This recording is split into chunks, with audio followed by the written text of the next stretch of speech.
In the last foundation, y'all talked about being created by God. He made you and He knows you, and He's pleased with who He's made you to be. Your natural abilities and talents, your temperament and personality quirks, they were all designed by Him.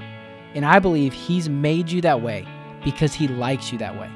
And all those things will enable you to live and enjoy the life that He has for you.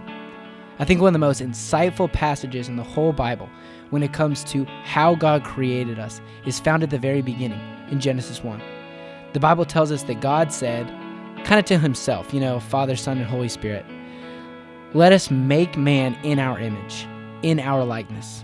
So if you ever want to know what the person you've been created to be looks like to God, it's this: Himself.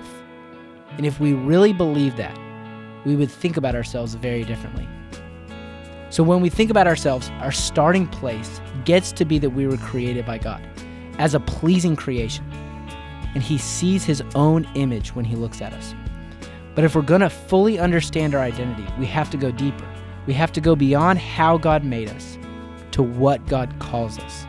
And what He calls us are His sons and daughters.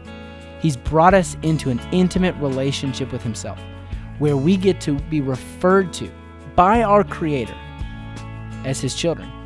And we get to refer to our Creator as Father. The one who made us loves us, and He loves us enough to call us His own. And that's a really big deal, because it was an intentional choice that God made. And it was a choice that cost Him. See, we're the adopted children of God. That means that we weren't God's children, but He made it possible for us to become His children. And the reason that it's possible is because He sent His only Son, Jesus, to die, to forgive us of our sin. Then He raised Him back to life so that we could all live together forever.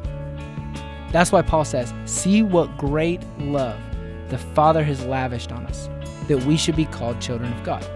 Paul saw God's love as great because he knew that God had chosen us when He didn't have to, and He gave His Son to make that happen. God's love is better than we could ever hope for. It's the best there could ever be. And His desire for us, His invitation to us, is that we would see ourselves as His children, because that's what His love has chosen us to be.